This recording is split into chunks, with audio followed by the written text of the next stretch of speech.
call center pengaduan. Kalau ada dugaan korupsi, pungli, pemerasan yang ada di Kementerian Perumahan. Jadi saya nggak basa-basi, irjen saya nanti akan berasal dari Jaksa Agung. Pak ini saksinya ya, saya sudah minta irjennya membuat sistem, bagaimana juga ada whistleblower dan sebagainya. Jadi jangan coba-coba, karena kita dari awal sudah buat sistem yang benar dan transparan.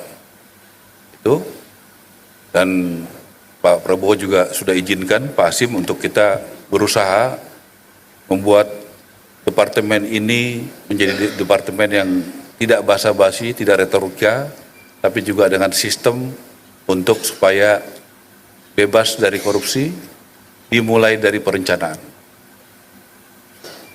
Nanti di sini saya undang Pak Fahri juga menjelaskan SOTK kita. Tadi sudah saya revisi, nanti Pak Fahri menyampaikan, ada 4 dirjen yang membantu saya nggak mau ribet, Pak Prabowo tugaskan saya kurang lebih jutaan rumah, jadi nanti ada dirjen ngurusin desa, ada dirjen ngurusin kota. Di bawahnya itu segala sesuatu perencanaannya, apanya semua ada di bawah. Jadi deal satu dirjen, selesai urusannya di situ. Jangan terlalu banyak lagi lintas-lintas ke sana ke sini. Kita birokrasi jangan membuat sulit, membuat mudah, membuat jelas. Ya. Jadi ada dirjen nanti urusan desa, pembangunan desa kurang lebih berapa juta rumah, kemudian kota, satu desa, satu dirjen itu urusannya dari atas sampai bawah.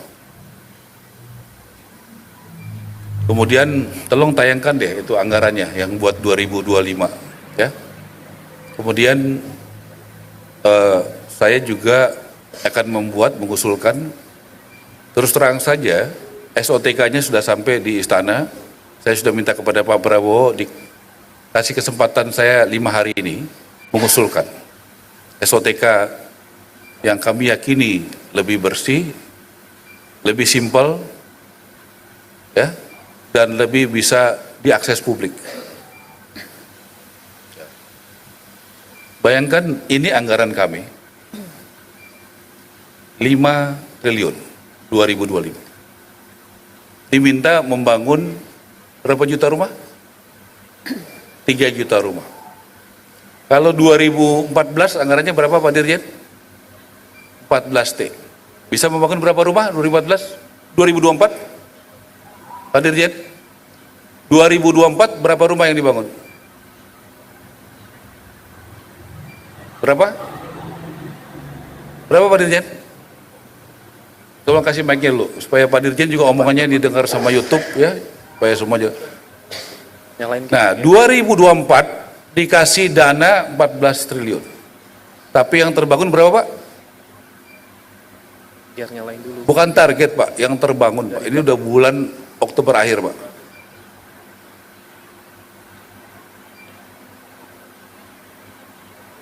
Oke, bayangkan ya, 200 ribuan anggarannya 14 triliun, Kang Hi, yang terhormat. Saya anggarannya 5 triliun, dan dari 5 triliun itu, coba buka, kita breakdown. Tolong dibuka, itu, ya. Coba dong, yang 2025, 5T itu untuk apa aja? Yang buat IKN berapa Pak Dirjen? Berapa? Pakai mic aja Pak, jadi terbuka aja Pak. Saya kan mulai terbuka. Kita mau dapat skor kementerian kita paling tinggi soal keterbukaan publik. Mau nggak Bapak Ibu dukung saya? Jadi anggaran saya buka nih. Ya, saya juga buka SOTK, baru rencana aja saya udah buka. Jadi ini bukan program sosialisasi Bang Enggar, tapi program mau dapat masukan publik. SOTK ini udah bener nggak? Udah efektif nggak? Udah efisien nggak? Jadi saya bukan undang di sini untuk ini loh keputusannya. Ini yang disusun oleh staf saya. Saya saja sama staf saya beda. Nanti saya kasih tahu bedanya di mana. Gak apa-apa. Ya, memang ke depan saya kasih 4 dirjen, kita akan segera fit and proper test 4 dirjen itu. Jadi Pak, 5,78 triliun. Buat IKN berapa Pak Dirjen? IKN untuk tahun 2025 sekitar 1,2 triliun, Pak. Berarti Dari 3,5 terutama yang di rumah susun. ya, berarti paling sekitar 4, sekian. Ya, saya mau menyampaikan data-data ini. Tapi apakah saya menyerah? Tidak. Ya, ini data transparan. Coba masukkan soal SOTK. Yang tadi Pak Hasim, Pak Boni udah lihat. Nanti Pak Fahri sampaikan. Saya mau mengadu gagasan pikiran saya secara terbuka, dan teman-teman nggak usah terpengaruh sama saya. Kalau yang bagus saya mau ikutin kok. Nggak ada yang sempurna. Mana SOTK-nya? Tampilin dong. Jangan kita mau bilang keterbukaan publik, kita tidak buat keterbukaan publik. Itu namanya omon-omon. Kalau mau keterbukaan publik, dari awal udah bicara begitu. Mana SOTK-nya? Mau Karena ditayangkan? ada kementerian SOTK. yang berani buka seperti ini sebelumnya. Baru rencana SOTK aja saya udah ajak ngomong kalian semua. Baru rencana anggaran 2005 aja, 25 saya udah kasih tahu nih anggarannya segitu. Di sini saya rasa ada media kan? Mana medianya? Coba angkat tangan. Tolong beritakan ini ya. Jadi kalian kenapa? Kalau kita mau seperti Denmark, nomor 1 anti korupsi di dunia, jujur nggak cukup KPK, polisi, jaksa, nggak cukup Irjen, tapi kontrol publik yang paling utama untuk mengawasi apa yang saya kerjakan di sini.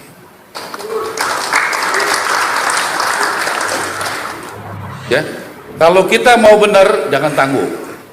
Ya, kalian berhak tahu kalau kalian menganggap tidak transparan. Jadi dari awal kita harus transparan. Soal anggaran, soal OSETK, dan sebagainya. Ada merah-merah itu nggak yang bisa senter? Cet. Ini hasil kerja berapa hari daripada staf-staf saya. Saya kasih tahu aja yang saya nggak setuju. Mic yang bisa dipegang. Ada di meja ya. Tes. Nanti habis ini soalnya bahas ini. Saya masih bangun 2 juta rumah di desa. Ini saya mau dirjen desa. Jadi urusan deal sama desa, dari perencanaan, desain, pembiayaan, apa semua selesai di sini. Jadi nggak usah lintas-lintas lagi. Di sini dirjen kota, saya disuruh bangun 1 juta. Jadi mulai dari sekretaris, perencanaan, apa-apa semua yang tujuannya fokus ke desa. Ini desa, ini kota, ada di sini.